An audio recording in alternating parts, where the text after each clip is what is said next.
malam semuanya. Di sini kami dari kelompok 3 kepemimpinan dari Fakultas Jurusan PPKN Universitas Negeri Medan akan mewawancarai narasumber kami mengenai pemerintahan informal yang terdapat di Desa Kempawa, Kecamatan Tanah Pinang, Kabupaten Dairi, Provinsi Sumatera Utara. Kepada narasumber kami persilahkan untuk memperkenalkan diri terlebih dahulu. Oke, terima kasih. Nama saya Samion Sembiring dari Desa Kempawa, Kecamatan Tanah Pinang, Kabupaten Dairi. Jadi mengenai tokoh adat, kalau pertanyaannya nanti bisa saya jawab, semampu saya jawab. Baik, terima kasih kepada narasumber kami karena telah berkenan untuk kami wawancarai. Di sini kami mempunyai beberapa pertanyaan yang akan kami ajukan. Untuk pertanyaan pertama, kepada rekan saya, Desi ataupun Suryaningsih, bisa dimulai pertanyaannya.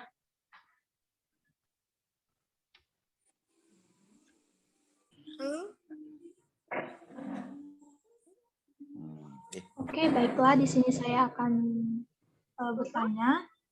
Nah, di sini pertanyaan saya adalah, apakah peran kepala adat dan penasehat adat itu penting di dalam masyarakat? Tahu saya kalau penasehat adat dan tokoh adat di masyarakat sangat penting karena untuk membentuk suatu desa, tokoh adat juga perlu dilibatkan. Setahu kami selama ini kalau di desa kami, tokoh adat itu dalam setiap kegiatan pemerintahan dia disertakan. Dia diundang secara formal dia ke pemerintahan. Jadi untuk pembentukan suatu pemerintahan, yang pertama dulu pasti ikut tokoh adat. Jadi tokoh adat sama penasehat adat di masyarakat itu penting.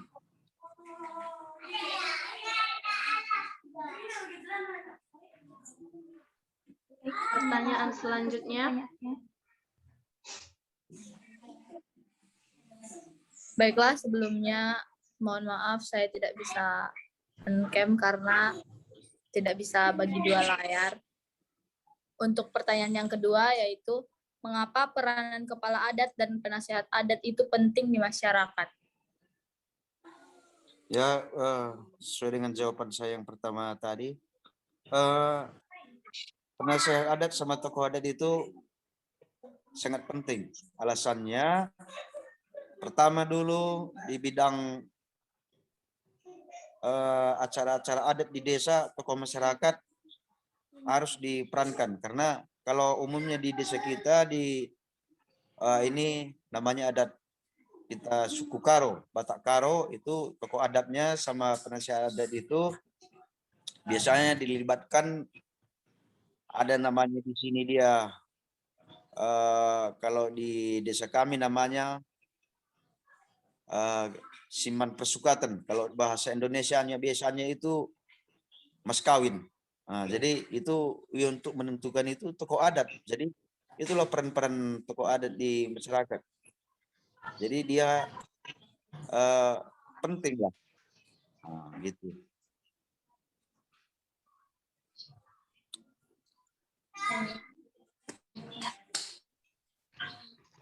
Ada lagi? Di sini saya juga ingin bertanya, bagaimana peranan kepala adat itu di masyarakat beserta dengan contoh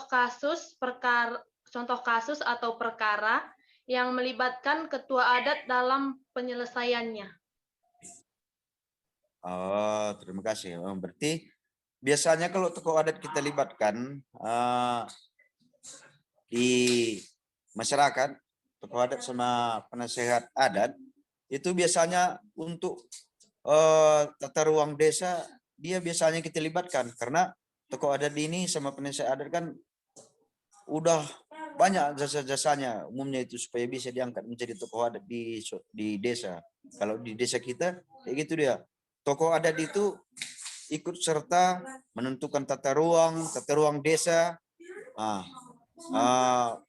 Kalau ada pembangunan di desa, dia ikut menentukan untuk pembebasan lahannya, untuk pembebasan lahan pembangunan itu. Biasanya kalau dia pembangunan berbentuk fisik, dia biasanya kita libatkan dia tokoh adat itu. Itulah bentuknya kalau dia suatu perkara di masyarakat, kita libatkan dia untuk menyelesaikan masalah di bidang pembebasan lahan, pembentukan tata ruang desa. Kita libatkan itu sejarah-sejarah tanah desa. Kalau di desa kami ada dia namanya itu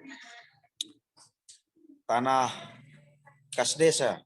Itu yang bertanda tangan di situ sudah pasti tokoh adat. Jadi itulah salah satu contoh perkara yang kita sering undang, kita sering diundang dari pemerintahan, dari masyarakat lah, menentukan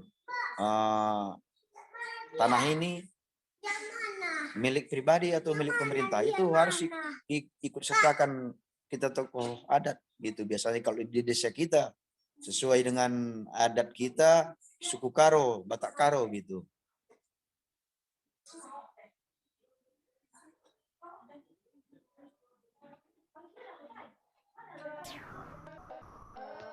Baiklah, terima kasih kepada narasumber kami karena telah bersedia untuk menjawab beberapa pertanyaan yang telah kami ajukan. Sekali lagi kami dari kelompok 3 mengucapkan terima kasih. Terima kasih kembali.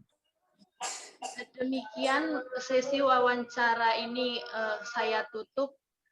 Selamat malam. Selamat malam, Pak. Selamat malam.